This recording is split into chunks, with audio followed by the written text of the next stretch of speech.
장점이 많더라고요. 정보가 많이야.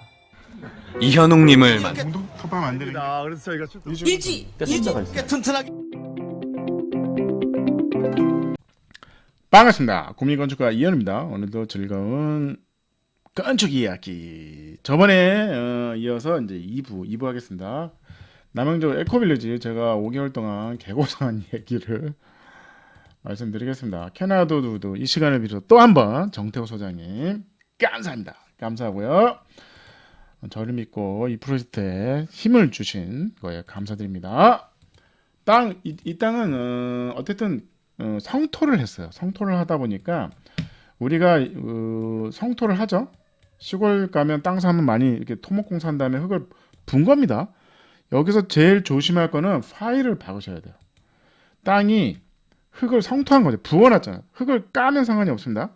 까면 상관이 없는데 흙을 부었죠.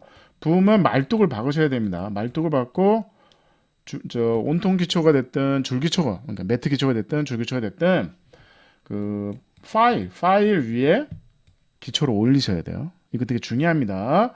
건축주분도 이거 되게 중요해요. 그래서 말뚝을 박았어요. 말뚝을 박고 이렇게 말뚝을 오고로 쭉 박아요. 그래서 이게 콘크리트 그 말뚝을 갖다가 박는 방법도 있고요. 그 다음에 이거 구멍을 뚫어서 철근을 넣어요. 그래서 콘크리트를 붓는 방법이 있어요. 근데 여기는 아무래도 주변에 집들이 바로 옆에 집이 있었어요. 집이 있어서 위험하니까 그냥 파서 철근을 넣어서 콘크리트를 부었습니다. 부어서 말뚝을 박고 그 위에 이제 비닐치고 버림치고 그런 과정, 기초 공사하고 이렇게 올라간 겁니다. 이렇게 올라가고 그래서 기초를 만들죠. 흙의 면합면 여기도 한층 레벨 차가 있잖아요. 그래서 한층 전은 뒤에 옹벽이 있었어요. 옹벽이 있고 여기는 줄기초로 한 겁니다. 줄기초 위에 당연히 목조가 올라가겠죠. 그래서 이제 에랑카를 미리 박아놓은 거죠.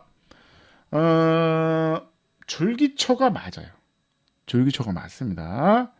온통 기초가 그 매트 기초라고 그러는데 너무 과합니다. 기초가 너무 과해요. 그 다음에 이제 공장에서 월을 짜죠. 판넬라이징을 한 겁니다. 공장에서 월을 짜가지고 이렇게 싣는 겁니다. 그래서 미리 그러니까 기초하는 시간에 월을 짜는 거예요. 짜가지고 공장에 짜서 기초가 굳자마자 와서 그냥 쌉니다. 오는 거죠. 싸는데 판넬라이징을 어떻게 하는 거냐면 기존에 있는 평면도가 있으면 이 벽체를 다 그립니다.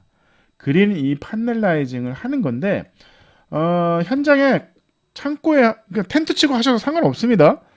그냥 장소가 있으면 이거를 전개도가 있어야 돼요. 그러니까 건축하시는 분들이 이 전개도를 다 그려야 됩니다. 다 그려서 장선은 2x4, 2x6는 어떻게 하고 오프닝이 어떻고 헤더가 어떻게 되고 뭐 이렇게 해서 이게 이제 요 인면, 요 면이 요거, 요 면이 요거, 요 면이 요거, 요 면이 요거 이렇게 해서 그 인면을 가지고 요걸 가지고 이제 목수분들이 월을 짜는 거죠. 짜서 차에 실어서 가져오는 겁니다. 그래서 현장에서 이렇게 쌓는 겁니다.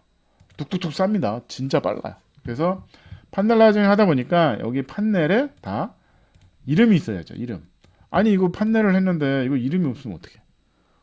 뭐가 문제 어떻게 알아. 그래서 월을 짤 때마다 여기 이제 EP11, EP04, EP02 이렇게 다 씁니다. 그래서 이렇게 해가지고 기호가 있는 거죠. 이 판마다 다 기호가 있어서 이렇게 합니다.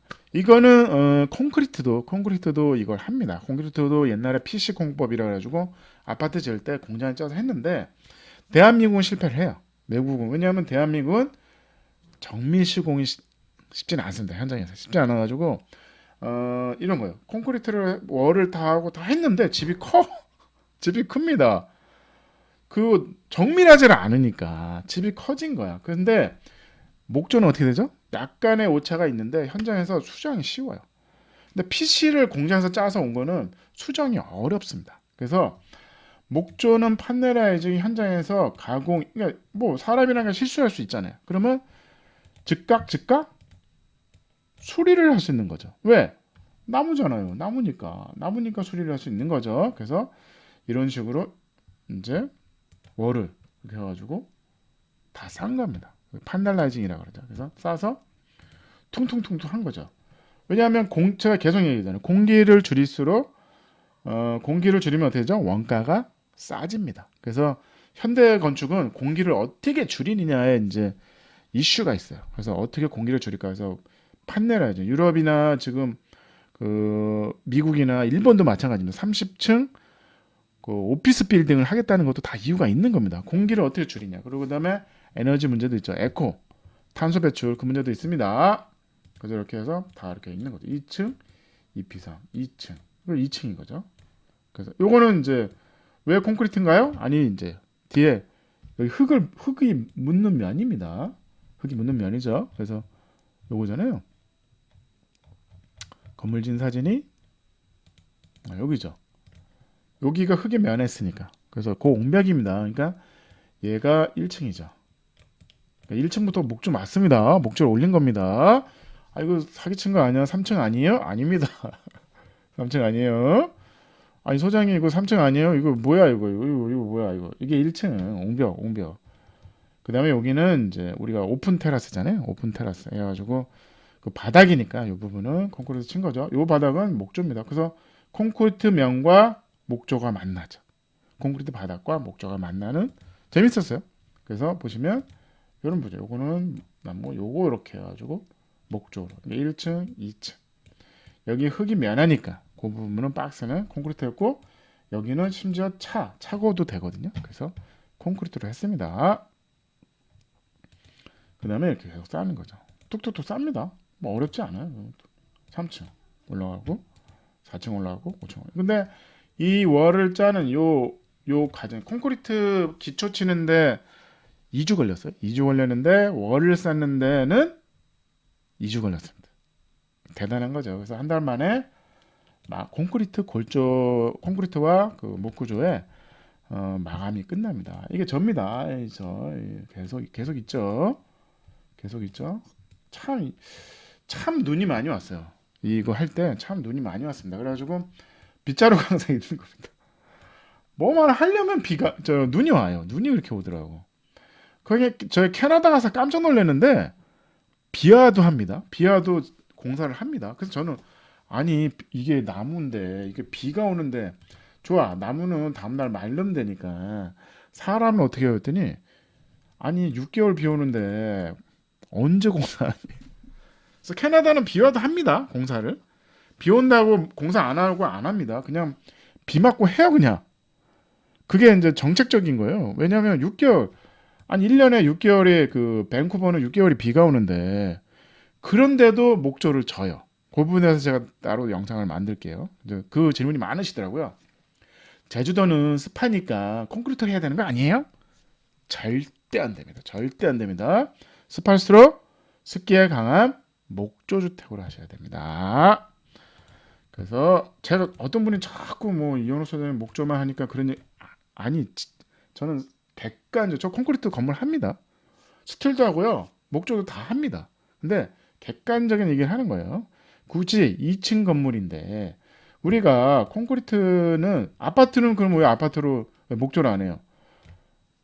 기술이 없어요. 죄송한데. 근데 2층 건물이잖아요. 2층 건물인데 굳이 콘크리트를 할 이유가 없어요. 콘크리트 장점이 뭔가? 고층을 올라갈 수 있다는 장점이잖아요. 2층 지으시는데 왜 콘크리트를 짓는지 저는 이해를 못하겠습니다. 목조를 지으세요.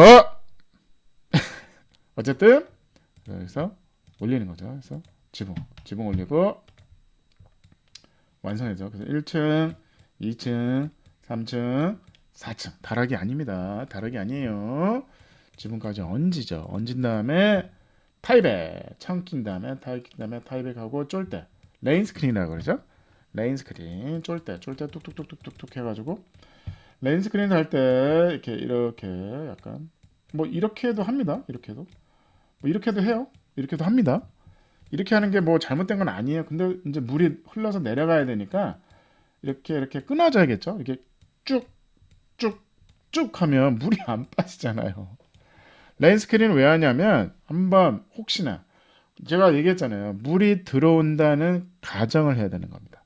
그러면 이게 방수지가 아니거든요. 방습지입니다. 그래서 버티는 게 한계가 있어요. 그래서 물이 흘러서 일로 내려가게 하는 물구멍, 물 흐름을 만들어야 되는 겁니다. 그래서 제가 벽돌 절대 하지 말라는 게 아닙니다. 벽돌을 쌌는데 물 처리를 벽돌 사이로 물이 들어간다는 전제하에 디테일을 푸시라고요. 제발 좀. 그래서 물이 들어가니까 빠지는 구멍 제발 좀 만들라고요. 그래서 맨 밑에 물 빠지는 구멍이 필요한 거지. 그거 숨구멍이 아니라니까. 자꾸 이렇게 벽돌 막 쌓고 중간중간에 막 숨구멍 만드시더라고. 숨구멍이 아니고요. 물 빠지는 구멍이에요. 그래서 이렇게 쫄대를 이렇게 쭉쭉쭉 하는 거죠. 당연히 이것도 물을 묻을 수 있으니까 방부 처리된 걸로 해서 지붕은 방수지고 이제 갈라 강판이죠. 리얼진 아니죠. 징크로 덮은 겁니다. 징크로 덮은 거죠. 계속 덮고 있는 겁니다. 여기는 요게 뭐냐면 여기는 태양광 전지판을 올리니까 이렇게 보강을 한 겁니다. 보강을 해서 왜냐하면 태양광 전지판 올린다고 여기다 못질하면 뭐 구멍 뚫리잖아요. 그래서 그 부분을 해놓고 그냥 씌운 거죠.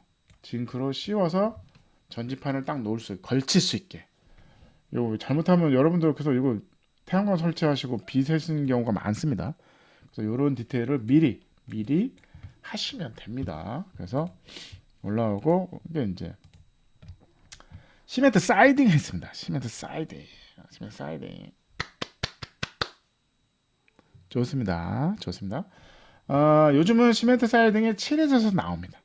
시멘트 사이딩에 왜냐하면 페인트가 아무래도 현장에서 칠하는 거는 뭐 비도 오고 그다음에 이제 그 칠하는 분의 실력과 그게 좌우되거든요. 사실은 이거 지금 쉽지는 않습니다. 이거 매달려서 칠한다는 게 쉽지 않습니다. 그분들이 열심히 안 칠한다는 게 아니라 현장은 쉽지 않아요. 그래서 요즘은 칠해서 나오는 시멘트 사이딩이 있습니다.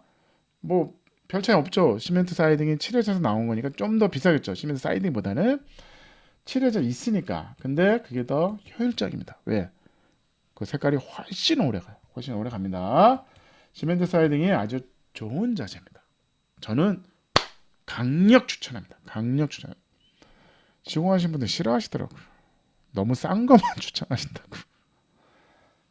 가성비 짱. 그래서 시멘트 사이딩을 누른 겁니다. 여기서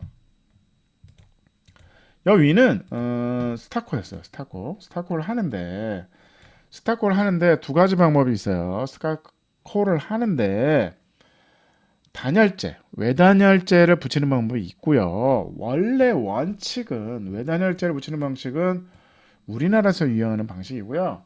원래 원칙은 시멘트 보드를 합니다. 레인 스크린에. 그래서 미국에 있는 스타코는 주먹으로 쳐도 안 깨져요. 안 깨집니다. 절대 안 깨집니다. 돌덩어리 같아요. 돌덩어리. 근데 대한민국은 주먹을 치면 깨집니다. 왜냐하면 단열재 칠한 거기 때문에 아무래도 몰탈 미장을 했지만 약해요. 그래서 원래는 스타코 마감의 오리지널은 시멘트 보드를 붙입니다. 시멘트 보드를 붙이죠. 시멘트 보드에 그냥 페인트 칠하셔도 됩니다. 근데 내가 여기다 스타코를 하겠다 그러면 시멘트 보드를 다 붙인 다음에 이렇게 몰탈 작업을 하는 거죠. 몰탈 미장해서 이렇게 완벽하게 미장을 한 겁니다. 미장을 한 다음에 페인트를 칠한 겁니다. 이쁘죠? 원래 이 오리지널입니다. 이게 원래 이렇게 하셔야 됩니다. 그래서 여기는 스타코였고 밑에는 시멘트 사이딩입니다. 그래서 색깔만 여기까지 아이보리 톤으로 똑같이 칠하고 밑에는 붉게 칠한 거죠. 흙 붙기 전에 방수 하셔야 됩니다. 단열도 하셔야 되고요. 그래서 이렇게 된 겁니다. 그래서 여기는 재료는 이거 노란 거 스타코 아닙니다. 시멘트 시멘트 사이딩에 페인트를 칠한 거고요. 여기는 스타코인데 시멘트 보드에 한 거죠. 그래서 완성을 했고요. 내부 들어갈게요. 내부는 이제 창을 꼈죠. 내부에 이제 글라스홀을 했습니다. 글라스홀이 나쁜 게 아닌데 문제가 뭐냐면 글라스홀이 틈이 많아요. 사실입니다. 사실입니다. 글라스홀이 요즘은 R21입니다. 법규가 바뀌었죠. R19. 이 당시는 R19로 문제가 없었어요. 문제가 없어가지고 R19를 한 거지. 아니 소장님 이거 지금 29, 21이 맞죠? 중부지방은 21입니다. 21 쓰시면 됩니다. 그래서 글라스홀이 훌륭한데 어떤 분이 이거 날개 이렇게 해서 이게 무슨 방습제 아닙니까?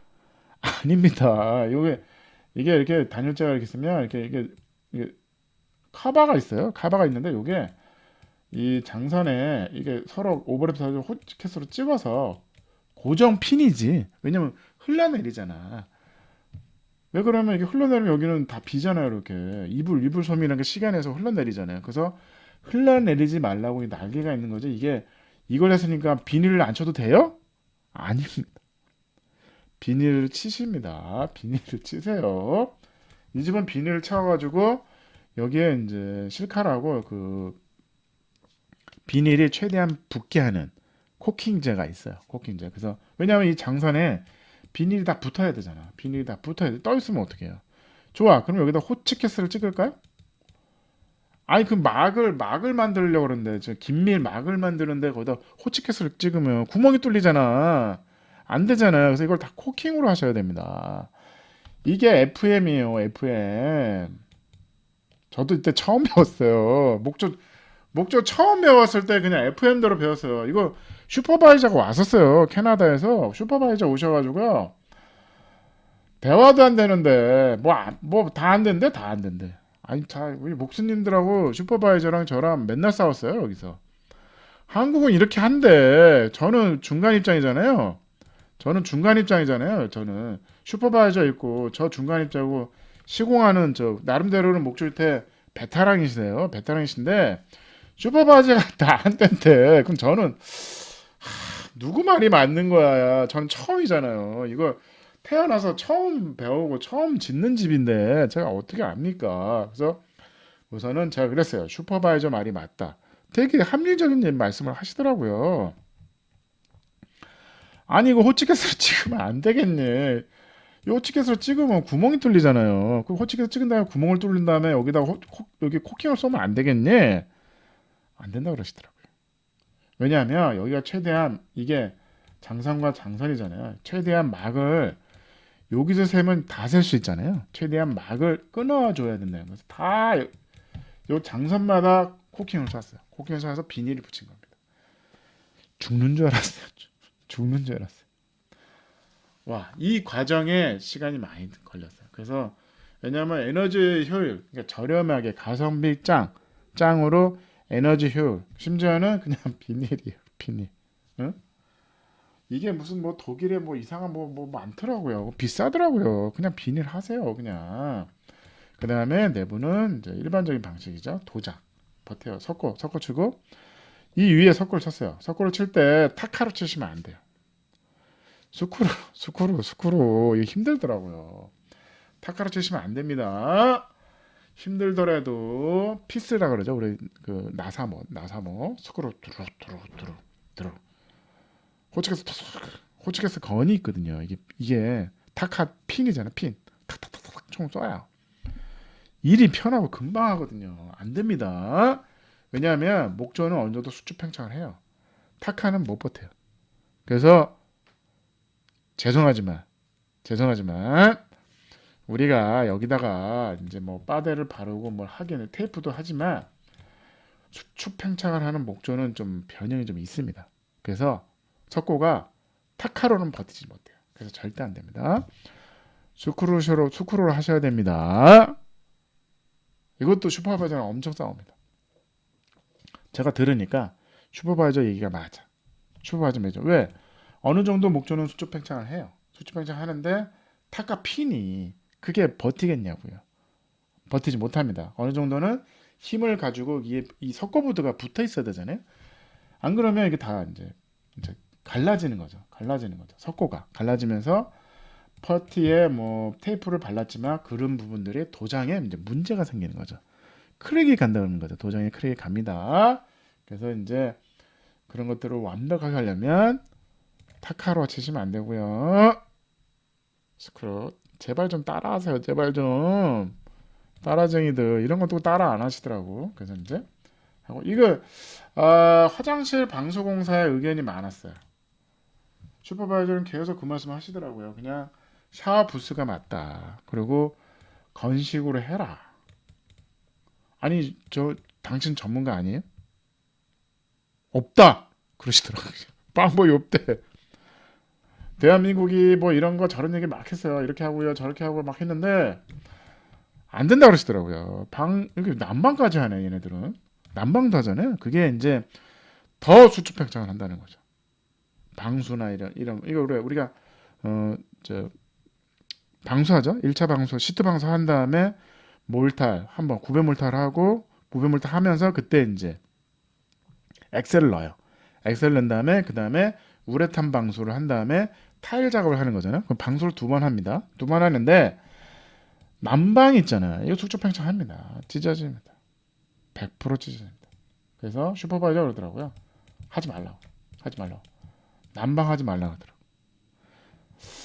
한국 사람들 난방 좋아하는데 화장실에 난방하면 좋아요. 따뜻하고 좋더라고요. 그래서 난방을 하면 더 수축팽창합니다. 더 수축팽창하죠. 그래서 가뜩이나 수축팽창하는데 난방까지 해요. 수축팽창해서 방수가 버티지 못하니까 그러면 난방을 하고 건식으로 가라. 안 되잖아요. 대한민국 건축주들이 설득이 되나요? 아니 욕조가 있지 않냐. 욕조에서 물 쓰고 여기 나오면 이거는 여기에 왜 물을 갖다가 여기까지 막 하고 막 양말 젖고 불편하지 않냐. 뽀송뽀송하게 그냥 실의 연장이다. 이게 턱도 없어요. 화장실에 갈 때 턱이 없어. 그냥 화장실이 방이야. 방 개념이다. 그냥 방으로 써라. 이거에 슈퍼바이저가 집니다. 우리가 이겨요. 여기는 대한민국이다. 안 됩니다. 그래가지고 저희가 이겨요. 사실은 우매한 생각이었죠. 이렇게 해서 이제 완성을 해요. 이제 완성을 하고 도장이죠. 도장을 했고 그러니까 피스를 박아야 돼. 피스 타카로는 안 됩니다. 석고보도. 그래서 완성을 해서 했는데 5억이야. 이게 원가가 5억이야.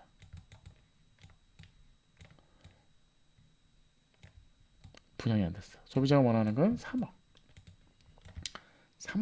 요게 3억. 요것도 3억. 두 집입니다. 공동주택이에요. 공동주택. 빌라 공동주택입니다. 1, 2층 한 세대, 3, 4층 한 세대. 공동주택이고요. 층간소음이 실패하죠. 층간소음 실패하고 냉난방이나 이런 컨트롤, 뭐 에너지 이런 건 다 성공해요. 이게 효과가 좋더라고요. 비닐을 치고 글라스는 제가 없다. 우레탄 폼을 굳이 경량 우레탄 폼을 안 써도 됩니다. 이 글라스를 하고 차라리 글라스를 하고 열심히 하고 여기 날개 있죠? 날개로 처지지 않게 고정 잘 하시고 여기 틈없게 하고 비닐을 치는데 호치켓으로 박으시면 안 되고요. 탈까 치셔도 안 되고요. 코킹으로 이거 붙이는 전용 코킹제가 또 따로 있습니다. 이걸로 붙이셔야 돼요. 그러면 우레탄 폼 경지 우레탄보다 훨씬 좋습니다. 자, 해봐서 알아요. 그래서 2년 동안 테스트한 다음에 결국은 철거했습니다. 너무 안타까웠어요. 눈물이 나더라고. 이 개고생을 했는데 소비자가 원하지 않는데 어떻게 5억이래. 그래서 제가 생각한 게 뭐냐면 공기가 한 달 만에 끝내자. 그래서 2층에 다락으로 가자. 그리고 한 집을 층간소음 해결이 안 되니 옆으로 두 집을 짓자. 그리고 공기는 한 달이다. 한 달 만에 집을 지어서 이 프로젝트를 3억에 분양받으면 소비자가 니즈가 움직인다. 그래서 당연히 땅콩집이 성공할 수밖에 없었습니다. 이 집이 있어서. 그래서 이 시간을 빌어서 제가 목조에 입문할 수 있는 기회를 주신 캐나다 우드 정태욱 소장님, 캐나다 우드 여러분들하고 정태욱 소장님한테 깊은 감사의 시간. 캐나다 우드 소개할게요. 캐나다 우드 가시면 그 건축주 분들도 강의 많이 합니다. 일반인들이랑 강의도 많이 하기 때문에 저도 그랬어요. 저도 참 우매한 사람이었습니다. 그래서 그거 왜 물에 왜 강한지, 그 다음에 불에 왜 강한지, 그런 거 건강한지 왜 이유가 장점이 너무 많습니다.